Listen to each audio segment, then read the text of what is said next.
Dahan, madulas.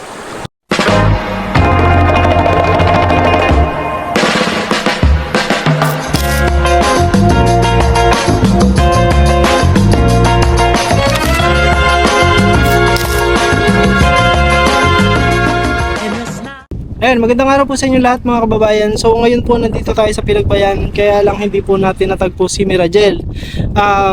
Nasabi po sa atin na nandun daw po siya sa kabilang sitio, which is sitio Itbo.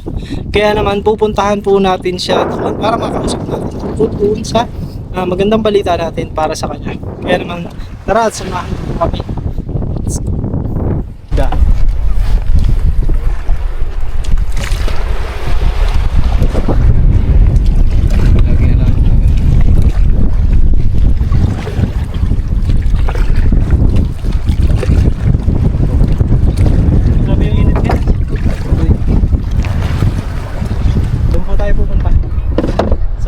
Sitio.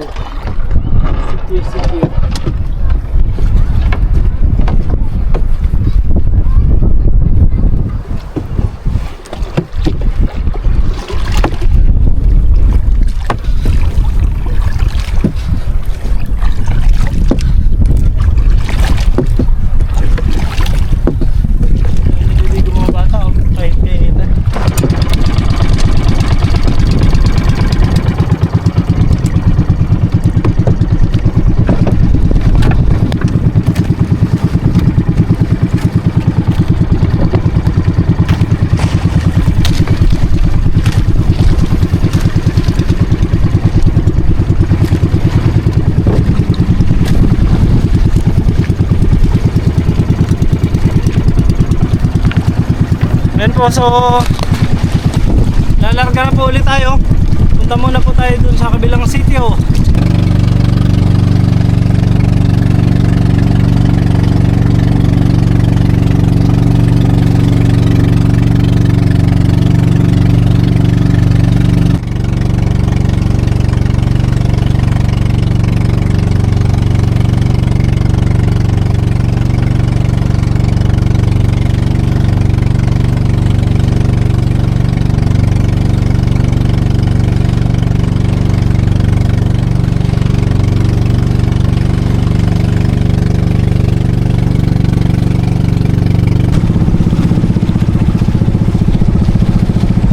Ayan po mga kababayan, so nandito na tayo sa sitio Itbo.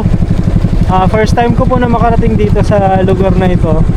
So layag po kami ng 30 minutes mula dun sa Pinagbayanan papunta dito sa sitio Itbo. Hopefully makita natin agad si Bella kasi hindi po namin alam kung saan siya pupuntahan, kasi nabanggit lang nung kapitbahay nila na siya po ay nandito sa Itbo dahil meron daw pong ikakasal sa 24 pa. Kaya naman minabuti po namin na pumunta na, kasi ang tagal pa nung 24. Gusto na po natin na makausap na siya para dun sa balita po natin sa kanya. Pero the same, sobrang linaw po ng tubig, oh. Grabe, kitang-kita yung ilalim halos. Hindi nga kaya. Dito. Hindi ba lang kung Itbo yung lura din. Ano, hindi pa ito eh. Ha? Hindi ganyan ang itsura? Ha? Ngayon ko lang dito napuntahan. Ngayon ko lang dito napuntahan. Hindi buhangin na ng ano? Hindi pa, pero ito patukan. Ha? Patukan din. Ay, wala namang hindi. Wala namang hindi, puro patahan yun. Patay ka, butas puntang ka. Bakit? Butas? Oo, lahan, tama ka ito. Ayan.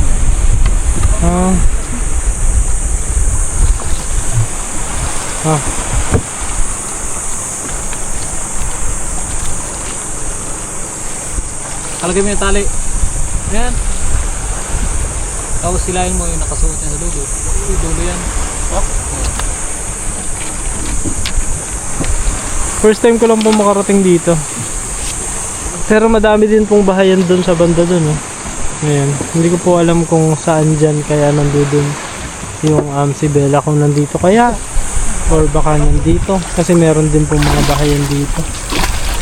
Malalim pa po pala yung tubig. Ha? Wala kang bato? Oo nga. Dito na lang.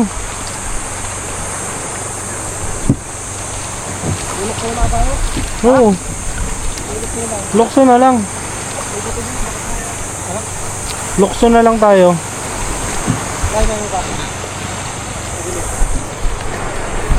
Ayun po, dahil mabato, hindi na po natin madadala ng todo dun sa ano, sa Pampang, yung bangka, dahil baka masira po yung bangka. Ala, tumatama sa ano yung ano, sa bato. Kaya nga eh. Kanino ba yun?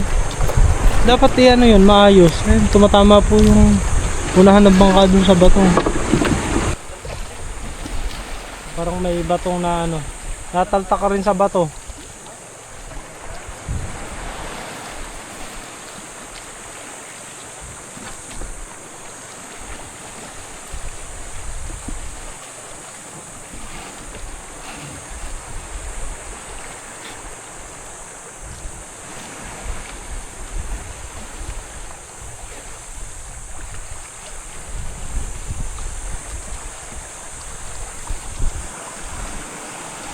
Ayun po mga kababayan, so naitanong po natin kay Kuya, ayan yung pinagtanungan ni Doy. At nasabi niya naman na mukhang dito nga daw po. Kasi ang pinatanong po namin is kung dito ba yung may kasalan sa 24. Sabi po ni Kuya ay dun daw po sa area na yun. So yun po yung pupuntahan natin. Ayan, tara, samahan niyo po kami.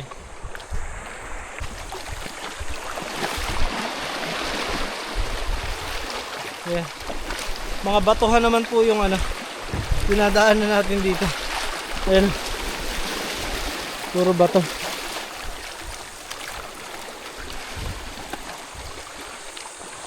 Maglalakad po tayo ng konti papunta po doon. Dahil doon daw po yung may kasalan sa 24. So baka nandoon po si Miragel. Sana ay nandoon po siya. Para makausap po natin. Mainit. Mainit po ang panahon ngayon. Pero buti na lang may hangin naman po na nanggagaling dito naman sa ano, dito sa tabing dagat. Kaya parang okay din yung hindi naman po maalinsangan sa pakiramdam ng init.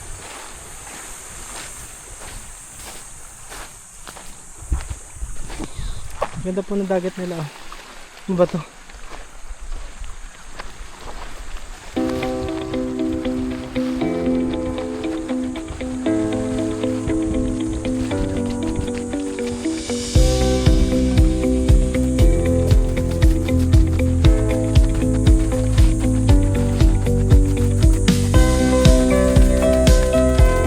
Nakakatuwa po dito sa ano, dito sa Mindoro kasi every time na iba yung pupuntahan mo na sitio, parang iba yung itsura niya. So iba-iba yung taglay na ano niya, na ganda yung mga lugar. Ayan, meron din silang ano diyan, yung paraw. Karaniwan po yan dito kasi nga doon sa pangingisda, pangangawil. Yan po yung ginagamit nila. Kanino kaya? Saan kaya? Ayun, Dito sa may tao mo na. ito. So, tanong natin kay tatay. Ang dito.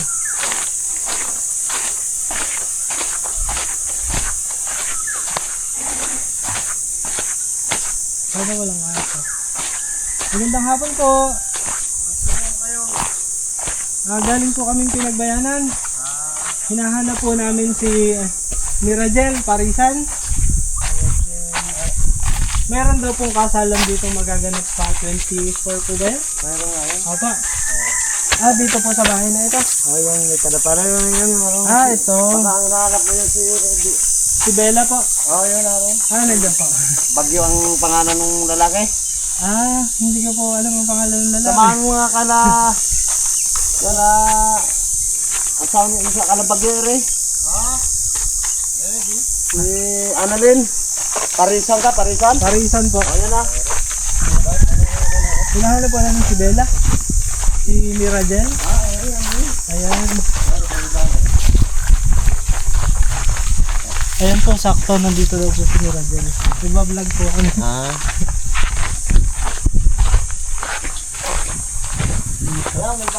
Ito po. Salamat po.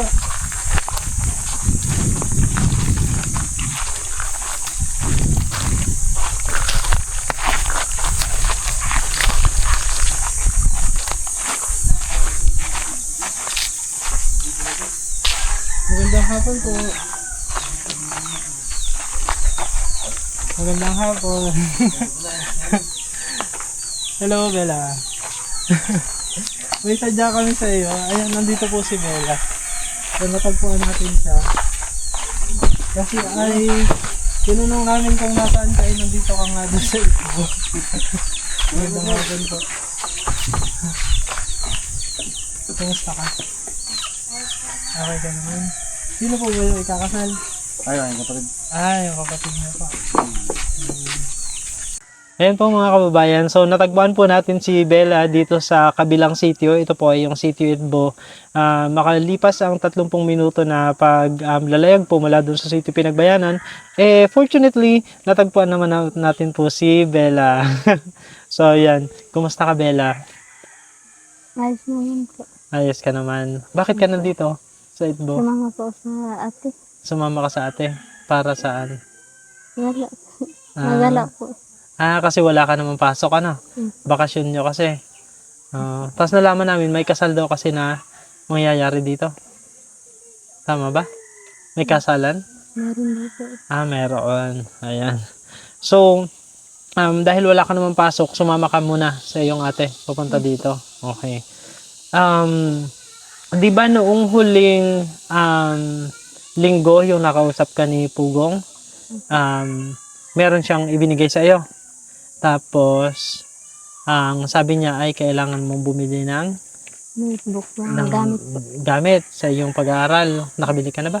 Hindi pa po. Hindi pa. Kailan ka bibili? Pag malapit na po ang ano. Ang pasokan? Sige. Pero, okay lang naman yun dahil hindi pa naman nagpapasokan. Noong time na yun po kasi, hindi pa rin na-finalize yung tungkol sa scholarship na atin pong siyang sadya kung bakit natin na-feature yung mga estudyante, etong mga batang ito po. Kaya, kumbaga noon ay nagbigay pa lamang si Pugong ng tulong para doon sa kanilang pag-aaral. So, ikaw ay mag-grade 7 na sa pasukan. Opo. Napag-desisyonan mo na ba kung saan ka mag-aaral?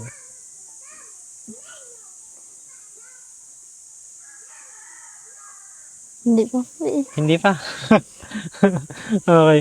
Hindi pa po siya nagdedesisyon kung saan siya mag-aaral. Pero meron naman pong grade 7 doon sa Pinagbayanan. So kung sakasakali, madali naman para sa iyo ang pag-enroll sa grade 7 kung doon ka pa rin papasok sa Pinagbayanan.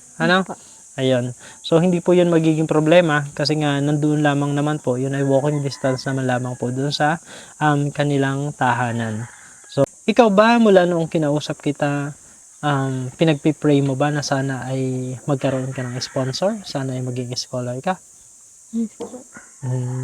Bakit mo ipinagpipray yun? Para po hindi po mahirap ang maghanap po ng ano pag kulang po ang mga gamit po sa school. Okay. So, ibig sabihin magiging malaking tulong para sa iyo. Opo.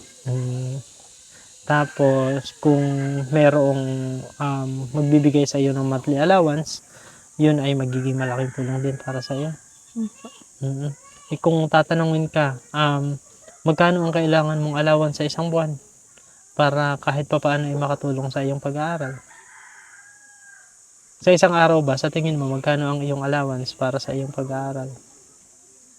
Hindi ko pa po alam. Hindi mo ba alam? Hindi pa po. Kasi, sila po ay hindi talaga nagbabaon. 'Di ba? Wala po silang baon. Si Miragel, si Bella po yung nagsabi sa atin na kapag recess, umuwi lang sila, umiinom ng tubig, tapos babalik na sa school. Hindi po sila nagbabaon ng pagkain, hindi din sila nagbabaon lalo ng pera. Ano? Ayan. Pero yun po ay noong elementary, noon pwede pa yon. Pero ngayong high school, syempre hindi natin alam kung ano ang mga pangangailangan na ng isang high school student, 'di ba? So may mga nakakausap ka din ng mga high school na nag-aaral ngayon doon. Meron po. Oo. Ano ang sabi nila? Mahirap na po ang ano. Mahirap ang high school. Hindi po. Tapos may mga dagdag na requirements kasi ang high school, ano? So yun. Marami pong dagdag na requirements kasi ang high school kumpara dun sa elementary. Maraming activities din ang high school kumpara dun sa elementary.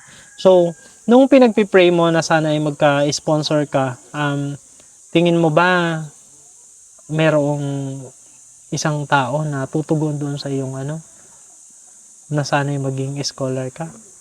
Hindi ko pa po alam. Hindi mo pa alam. Pero talagang pinagdadasal mo na sana ay meron. Opo. Yan. Buti yan. Basta palaging ganun kapag kayong meron kang hinihiling, merong hinihiling yung puso mo, mag-pray ka. No? Kasi hindi naman natin alam kung papaano nag-work si God, si Lord, di ba? So, i-touch niya yung puso ng isang tao para naman sa ganun ay matulungan din ang isang tao. Ayan. Di ba? Ayan. So, sa ngayon, meron muna akong ibibigay sa iyo. Ito ay nanggaling kay Tita Olive. Ito ay bag. Alam kong bag ito, tapos ito yata ay panglagay din sa bag. So, ito po ay nanggaling kay Tita Olive Juicy. Tita, thank you so much po. Ito ay pinapabigay niya para sa iyo. So, ayan. Para sa iyong, at congratulations din daw, para dahil sa iyong pag-graduate ng grade 6. Ayan. Ano ang gusto mo sabihin muna kay Tita Olive? Salamat po sa yun sa pagbigay po nito dahil May magagamit ka na na bag. Ayan. Mahihayin po to siya. Mahihayin si Bella. So, thank you, Tita Olive. Maraming salamat po dito sa inyo ibinigay na bag sa kayong accessory para dun sa bag dito kay Bella. Ayun. Pero, hindi pa dyan natatapos kasi meron din akong gustong ibigay sa iyo. Ito naman ay pinapabigay naman ni Tita Moscow. So, si Tita Moscow naman ay very constant support po ang ibinibigay sa atin ni Tita Moscow. Even dun sa ibang na-feature natin, meron din po siyang pinapabigay. Kaya naman gusto kong ibigay ito sa iyo. Ito ay galing kay Tita Moscow. Ayan. So, galing kay Tita Moscow, pinapabigay niya po dun sa mga estudyante na na-feature natin. Meron po siyang 3,000 pesos. Ayan. Yung pinabigay niya po kasi, yung sinend niya po sa akin is 12,000 para dun sa 4 na mga estudyante. Kaya naman dahil 4 po sila na na-feature natin, meron po silang 3,000 pesos galing kay Tita Moscow. So, ito. Para sa yan. 1, 2, and then 3,000 pesos. Ayan, galing yan kay Tita Moscow bilang pagbati niya rin sa iyong pag-graduate ng elementary. So, ano naman ang gusto mo sabihin kay Tita Moscow? salamat po Tita Moscow dahil meron na po ulit na pandagdag po ulit sa sa pambili po ulit na gamit sa aming pagpasok po sa pasukan. Ayan. Tita Moscow, maraming salamat po sa constant support na ibinibigay ninyo po sa ating mga estudyante and of course dito po sa ating channel. So, ayan. Masaya ka ba? Masaya po sobra. Sobra. Sobrang masaya na po siya, sabi ni Bella. Pero, hindi pa dyan natatapos. Okay? So, hindi pa po dyan natatapos yung ating good news, yung ating dalang blessing kay Bella. Dahil, meron akong sasabihin sa iyo,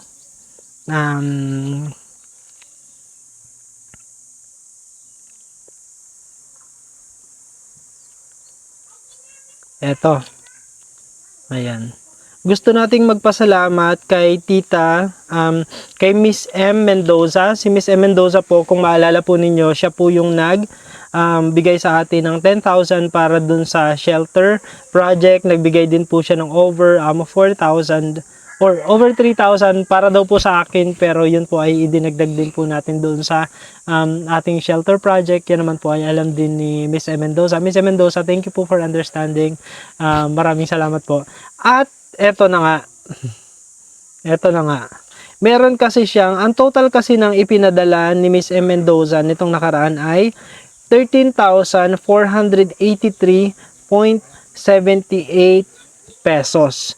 Yung 10,000, ang sabi niya ay para nga doon sa ating shelter project. At yung natira na 3,483.78 pesos ay gusto niyang ibigay din sa kay Bella. Ayan. So, bibigyan kita ng 3,483.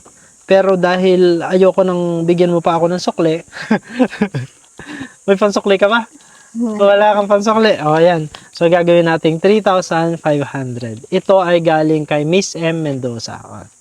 1, 2, 3,500. Ayan. So, ayan po, Miss M. Mendoza, nabigay na po natin yung inyong pinapabigay na 3,483. Ginawa po natin 3,500 para kay Bella. So, Bella, ano ang gusto mong sabihin kay Miss M. Mendoza? Maraming salamat po sa inyong dobleng suporta po sa akin. Malaking tulong yan sa iyo. Ayan, buti naman. Ayan. So, Miss M. Mendoza, maraming salamat po. Ayan nga po, at naibigay na natin kay Bella yung inyong pinapabigay na 3,483. Pero ginawa na po natin siyang 3,500 pesos. Pero, hindi pa na, magkano na yan total? That's 6,500. Ayan, 6,500 na po yung total na naibigay natin kay Bella ngayong araw na ito. Pero meron pa akong good news sa iyo. So, yung pinagpipray mo na sana ay merong maging sponsor sa iyo, na sana ay maging scholar ka, yan ay natupad na. Okay? So, meron ka ng sponsor. Ikaw ay scholar na. At ang iyong sponsor din ay yung nagbigay ng 3,500, si Miss M. Mendoza. Ayan. Si Miss M. Mendoza po ay nag-commit na po siya na gusto daw po niya na maging scholar itong si Bella. So, siya po yung mag-i-sponsor kay Bella. At siya po ay nag-commit na magse-send po siya ng allowance ni Bella buwan-buwan. Yan po ay may halagang 3,000 pesos. So, kada buwan mula sa pasukan, which is sa June, ikaw ay papadalahan ni Miss M. Mendoza sa pamamagitan ko ng allowance na 3,000 pesos buwan-buwan. So, magiging malaking tulong ba yun sa iyong pang-araw-araw na panggastos pag nag-high school ka na? Sobra po. Sobra. Akin na lang yung iba. Joke lang po yun. Yan, syempre, ibibigay po natin ng buong buo yun kay Bella. Ayan. So, yung arrangement natin kung paano ko yun maipapaabot sa iyo, pag-usapan natin. Ano? Kasi ako naman ay meron pa kasi akong gagawing project, yung shelter project doon sa Pinagbayanan. Kaya ang pag-usapan natin kung paano ko maipapaabot sa iyo yun. Pwede sigurong via GCash or sa kay Ma'am Jev kung ipapabigay, or pwedeng cash na ipapadala lang din. So, yun. Basta pag-usapan natin kung paano ko maipapahatid sa iyo yan, ha? Yan naman ay 100% na makakarating sa iyo, gaya nung ginagawa natin kay Christine. Kilala mo si Christine? Ronday? Ayan, di ba, graduate na siya ng ALS program. Meron siyang sponsor, si Dr. Samantha Craig. Dr. Samantha Craig, thank you so much po. At lagi po kayo mag-ingat dyan sa Middle East, saka dun sa mga kababayan po natin na nasa Middle East, mag-ingat po kayo dyan. So, paano ko pinapadala kay Christine? Yun naman ay nung una ay kay Ma'am Jev, dahil parang linggo-linggo naman siyang nagliligway. Kaya lang nung medyo late part na ng school year, dumami na yung requirements sa school, mas madalas na nandun siya sa paluan. Kaya ang ginawa namin, binago namin yung paraan ng pagpapadala. Via GCash ko na sinesend sa kanya, at siya na yung nagka-cash out doon sa paluan. So, ngayon naman, kung ikaw naman ay dito mag-aaral sa Pinagbayanan, so pwede naman na ganun din ang gawin natin via GCash. Ano? Tapos, malay mo, maisipan mo na sa Talaw-Taw ka mag-aral, di mas madali kasi iaabot ko lang sa iyo yung allowance. So, ayan. So, ano yung gusto mong sabihin sa iyong sponsor? At ano naman ang kaya mong ipangako sa iyong sponsor tungkol sa iyong pag-aaral? Mag-aaral po ng mabuti at magtitiyaga po. Oh, hindi pa rin ba nagbabago yung gusto mong maging teacher? Hindi po. Hindi pa rin. Yun pa rin ang gusto mo, maging Opo. teacher. Oo. Mabuti yan na napakagandang course ng teacher para mas marami ka ring turuan or matulungan ng mga estudyante. Ano? Opo. So, ano yung reaksyon ng iyong mga kapatid or ng iyong mga magulang tungkol doon sa mga natatanggap mo nitong mga nakaraan? Masaya po dahil po hindi na daw po sila mag-iisip po minsan ng panghanap ng mga gamit. Okay. Mas lalo pa siguro sila magiging masaya kasi nga meron ka ng sponsor. Okay. So, ang paalala ko lamang sa iyo ay mag-aral na mabuti, ha? Huwag sasayangin yung oportunidad na merong tao na nagtiwala sa iyo at nasusuportahan ka para matupad yung mga pangarap mo. 'Di ba? Ayan. At huwag magbo-boyfriend, ha? O baka naman may boyfriend na. Wala po. Wala. Okay, sige. Mabuti naman. Huwag magbo-boyfriend kasi yan, pagka nakatapos ka na, pagka nakagraduate ka na, madali na lang naman yan. Ano?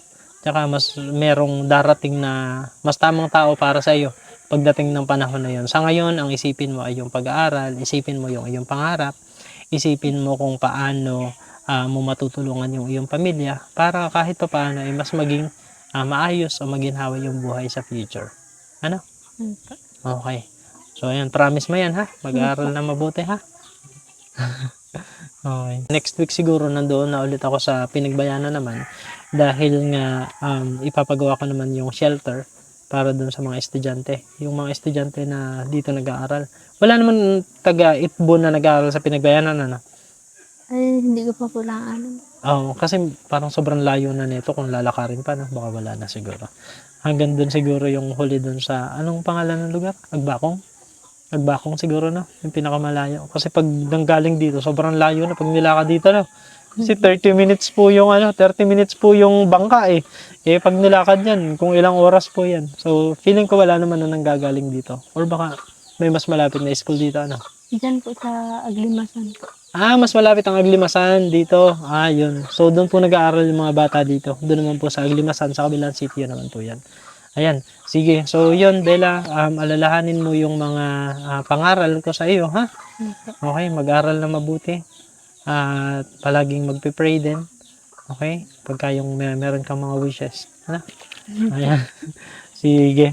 Ayan po mga kababayan. So, bagamat medyo natagalan po yung ating pagkausap kay Bella, gawa ng wala nga po siya doon sa Pinagbayanan. Pero, ayan, at okay naman.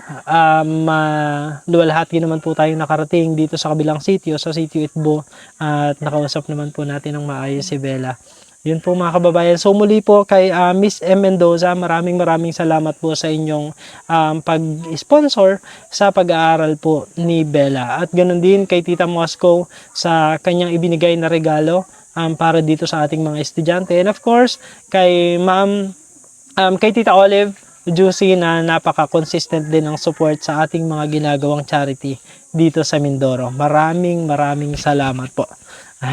At muli po sa lahat, sa mga viewers and subscribers na walang sawa na nanonood at nag-aabang ng ating mga videos, hindi nag-skip ng ads, nag-share, nagko-comment, nagla-like, maraming salamat po sa inyo.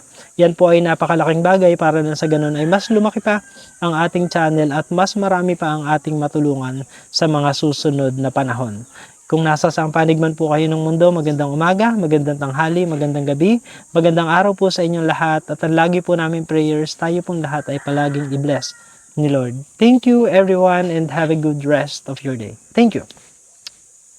Bye-bye. Bella, bye-bye. Dahil Bye-bye. Sige po, mauna na po kami. Thank you. Salamat. Thank you. Ayan, so ngayon naman po mga kababayan, tayo naman po ay bibiyahe na ng papunta ng Talawtaw. Medyo matagal-tagal po yung magiging biyahe natin ngayon. Siguro mga 1.5, over 1.5 yung magiging biyahe natin kasi mas lumayo po tayo sa Talawtaw. Kaya medyo pauwi na din po kami para na sa ganun ay hindi na rin po tayo gabihin. sa daan.